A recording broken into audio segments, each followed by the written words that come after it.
my younger self that I know now? Or how about the flip side of that? What would my younger self tell my more mature self, right? And if you think about it, isn't it true that kids really have this pure perspective on solving life's problems? Things like, and here I quote, life's too short. Eat the dessert first. I like that.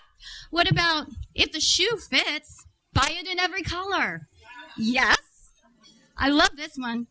If you can't reach what you want, get a ladder. If you don't like where you are, move. You're not a tree. Isn't that true? So, if you think about it, during our life, we have what? Many twists and turns, ups and downs, peaks and valleys. Very easy. Don't we all kind of have a plan? And it starts like this. I'm going to start at step A, and then I'm going to B, C, D, E, and literally it looks like a straight line. And then God comes in, and it's like God's plan. Oh, yeah, right? So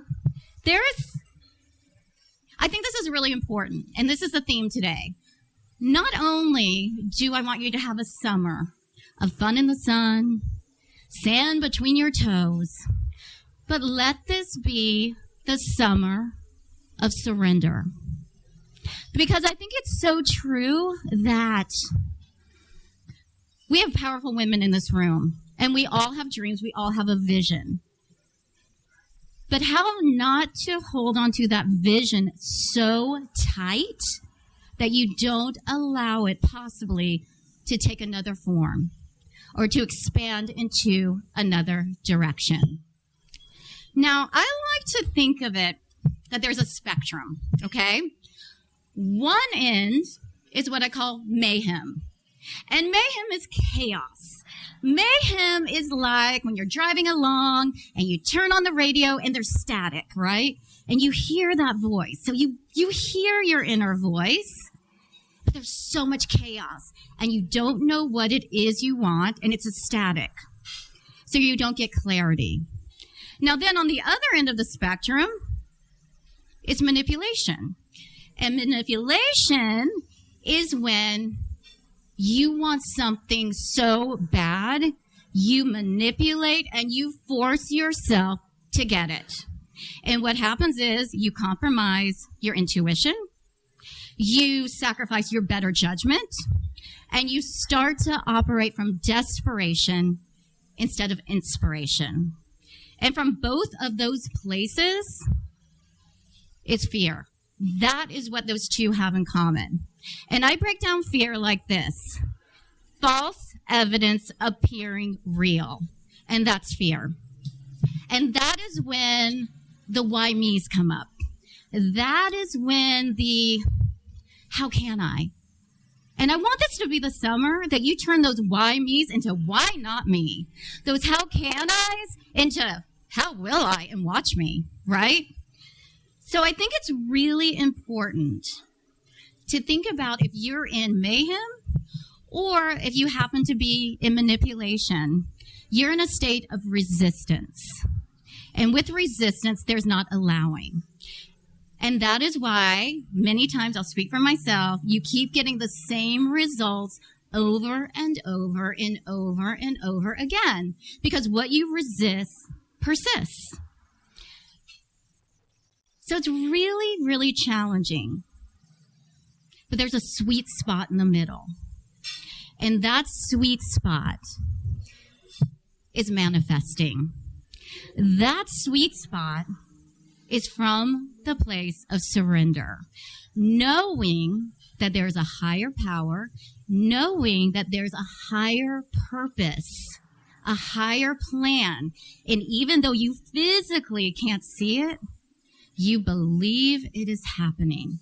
I want you to think about it like this, okay? You go to the store, you pick out the perfect seed to plant, right? And you just know you're going to plant that seed, and it's going to be the most beautiful flower you have ever seen. So you take your little seed, you find the perfect spot, you water it, you make sure the sun hits it right, you sing to it, you talk to it, you fertilize it, whatever it may be. And every day you go back, and guess what?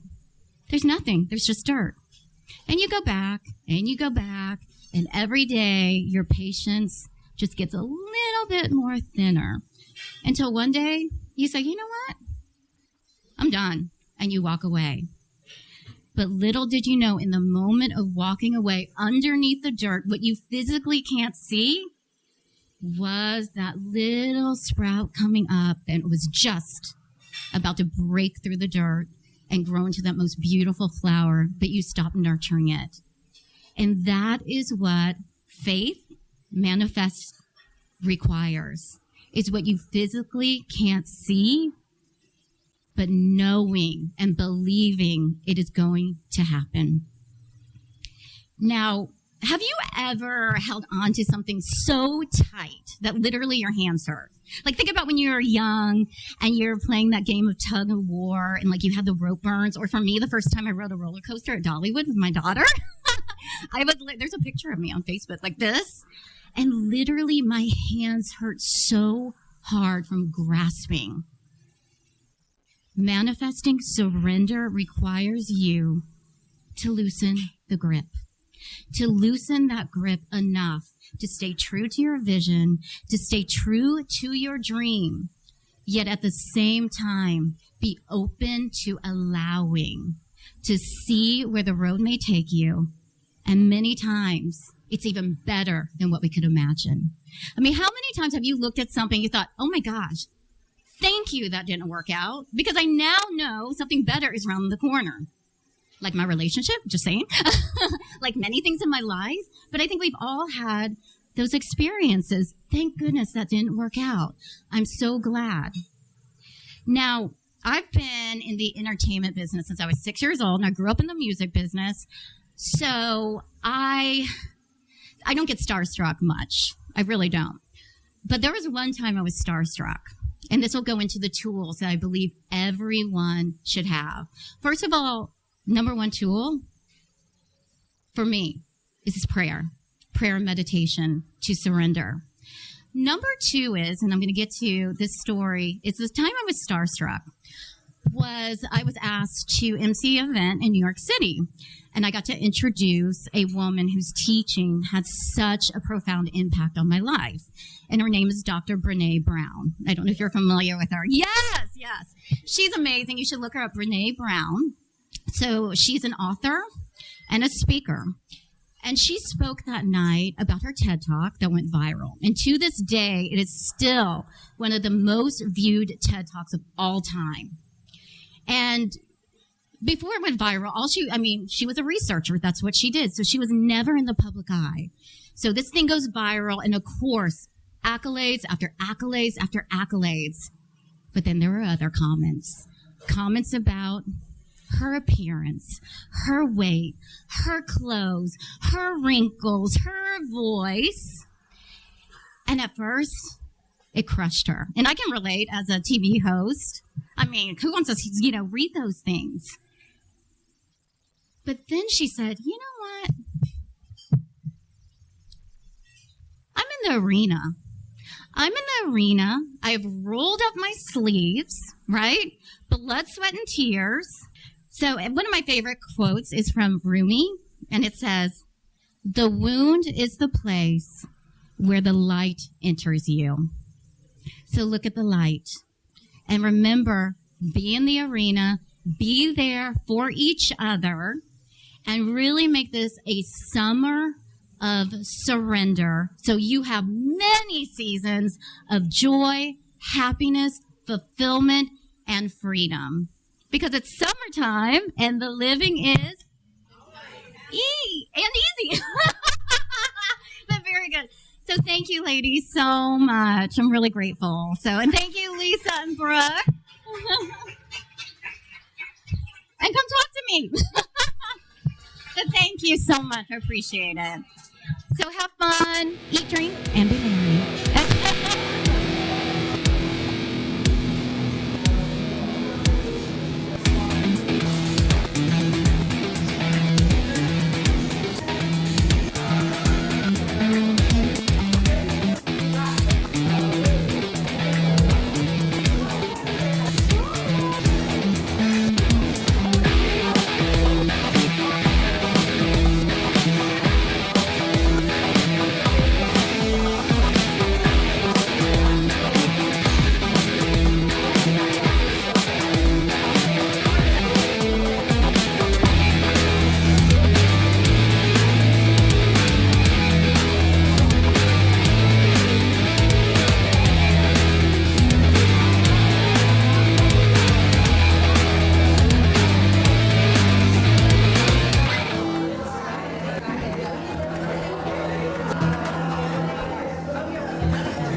Nutrition